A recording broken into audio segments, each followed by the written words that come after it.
the pictures are epic. The pictures are substantial, but in some ways not surprising. Yep. We've been waiting for the moment when natural gas out of Russia ultimately gets cut off. And I guess that probably is a clear indication that this is now happening. Well, I mean, Nord Stream 1 has been shut down for a bit, but I think and clearly what we are seeing today is that the pipeline is going to be off for a pretty extended period, right? So the market has to reprice that, and we're going to see likely upside pressure on longer dated natural gas prices in Europe, TTF, which is the benchmark for the region. And in fact, Guy, we've seen that for quite some time already, because the market is realizing that the Russia-Ukraine conflict is not going away tomorrow. So we've seen enormous amount of pressure on longer dated 2023 and also winter 23-24 prices on TTF in the past month and a half or so. That's where all the action's been happening, even though the front end has come down because we filled up inventories ahead of winter. So that's really the big story. And frankly, we are now walking into potentially even tighter markets if the US and Europe collaborate to put a Russian oil price cap, which may reduce volumes on the crude side, hey, which until now have been quite healthy. Francisco, before we get to oil for a second, I'm looking at the TTF 1 month forward curve right now on the terminal. And the gap between where we were a month ago and where we are now is pretty significant. I mean, a month ago, if you take a look at, say, July 24 prices, we were almost to 300. Now we're down to about 150. How much repricing do you think we have to see for 2023, 2024? Right. So Alex, I think you've kind of hit the nail on the head here. We've seen the front month contracts coming down, but the longer dated ones have actually moved up. If you look at the 1 year out, we've more than doubled in the past couple of months. And what the market's kind of assessing as well, throughout 2022.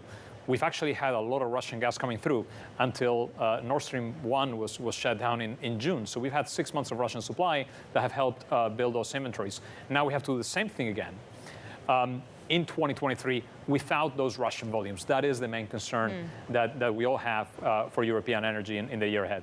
How much demand destruction does Europe need to see with current gas in storage and expected supply to get through this winter? Well, so I think we're all going to have to turn our thermostats down. We've heard that from authorities all over Europe. That's going to be one element.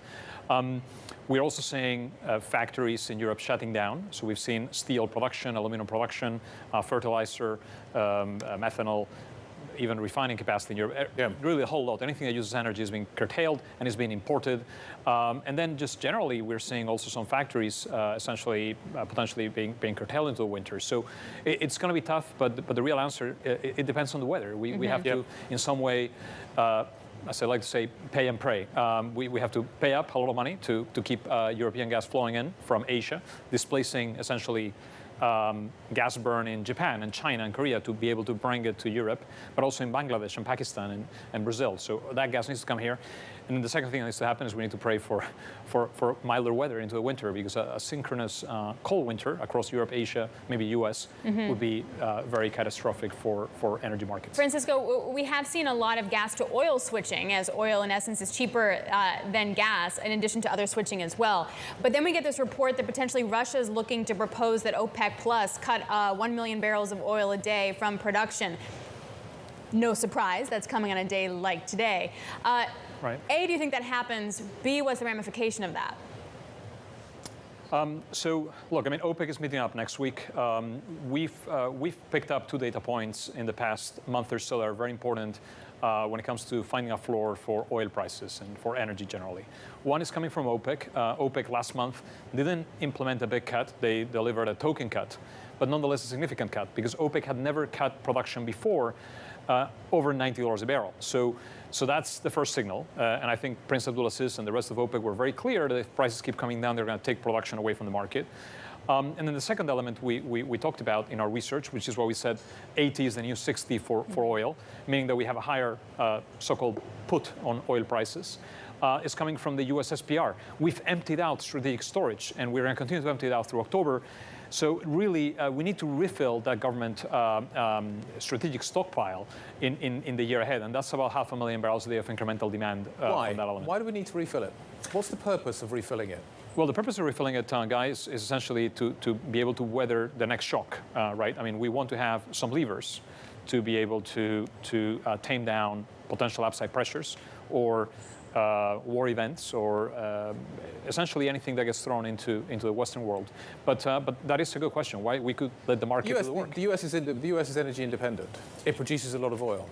It does, indeed. But in some ways, I think the political, the government in the U.S. will lose a lever it has to essentially tame down oil prices. So it is true that you may not have to refill it as such because you don't have, as you said, I mean, the agreement on the IEA is to have 90 days of forward supply, forward imports in storage, right? So in the U.S., you don't need that level of storage anymore. But at the same time, you're being left exposed in a very volatile world where geopolitics are really driving activity. You're exposing yourself to a potential shock, and I think that'd be worth something, looking into and refilling the SPR for that reason alone. Well, aside from that, though, I wonder if it's also on the U.S. side a signal to oil producers that we might not support you in other ways, but in essence, we're going to provide some kind of floor to try and give you a longer-term incentive to keep producing oil. Is there anything to that, and are oil producers paying attention in that way? I mean, there's certainly something to that, but I do think the U.S., if you take a look at the next 3, 5, 7 years, what's likely going to happen in the U.S. is the U.S. is going to become a bigger and bigger exporter of energy to the planet, simply because Russia and Putin have thrown the keys of the energy market to America and said, hey, take over this, right? The U.S. is going to be exporting a lot more LNG into Europe and into the rest of the world, but also a lot more oil and petroleum products. Because what's happening in America is you're going to have a big green energy revolution with the Inflation Reduction Act, which will quickly curtail emissions and therefore free up a lot of thermal fuels for export. And so that's how I think things will play out for the U.S. It's going to be an interesting decade ahead. You worried about Ian? I worry about? Ian, the hurricane. Oh, the hurricane. I can't believe I got to ask that question. Yes, I do worry about Ian, the hurricane. It's it's not impacting critical infrastructure yet in terms of the path that we're seeing, but it's always, I mean, hurricane season is always a concern, although we're getting to the tail of it, so we have another month or so. I mean, I think all eyes on the energy markets are really set on December, January, February. Those are the months that we are focused on more than the tail end of the hurricane season. What's in the path, though, Francisco? I feel like we usually talk about, of course, the oil rigs and then refiners, et cetera, but I also feel like fertilizer plants could get hit really hard, and that's already been in short supply because of the natural gas shortage, et cetera. Like, what are you looking at most as we really pick up into this hurricane season?